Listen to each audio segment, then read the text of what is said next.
nói chung là nó review ở cái đắp khó này ạ. Đó thì ý để nó đó thì ý để nó mà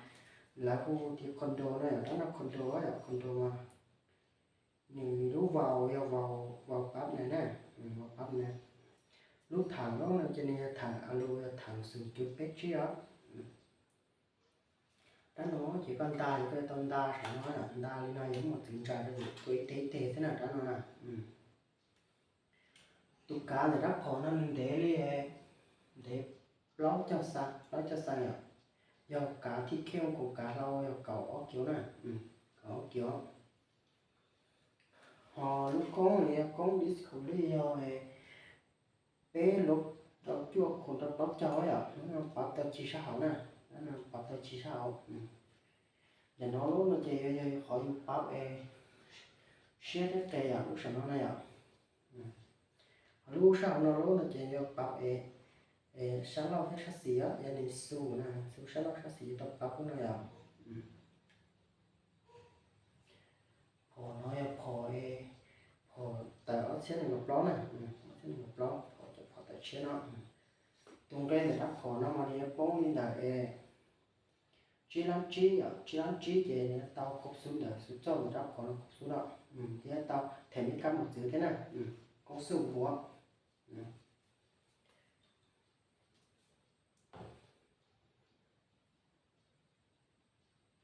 to ra cái ó này à.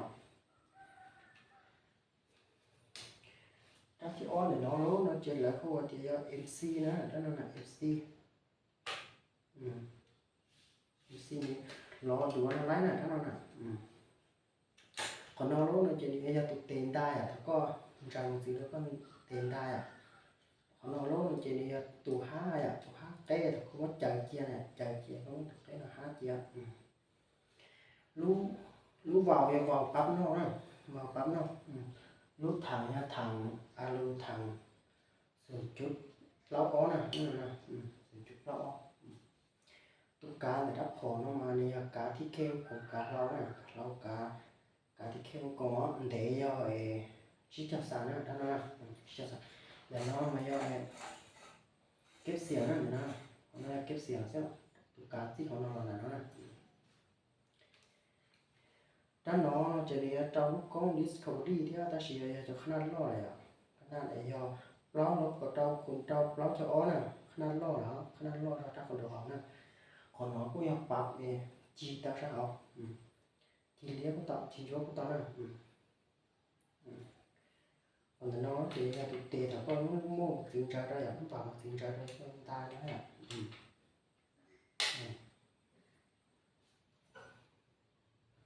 Tung cây để đắp khó nó lúc này trên này bóng đi trao lăn gì xén nè, trao lăn gì xén cho tao cốc su để đắp khó này ạ.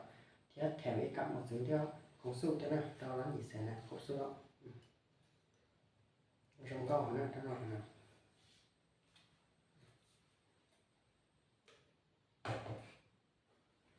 To ra thiết kế này nó. Ra thiết kế này nó mà này do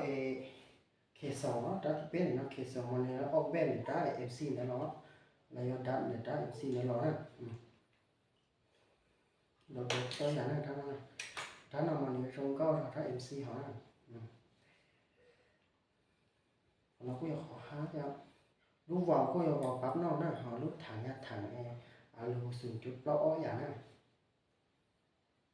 Tụ cá lúc này cá thịt kêu không còn à, cá lau nè, cá thịt kêu còn là có kiểu vậy nè. Đó là dùng câu ra trái MC họ lúc con nó mình cứ con Discovery à, khả năng giờ đó lúc đó của trâu cùng trâu đó cho ó khả năng lo nè, bắp ta chỉ ra hỏi vậy nè.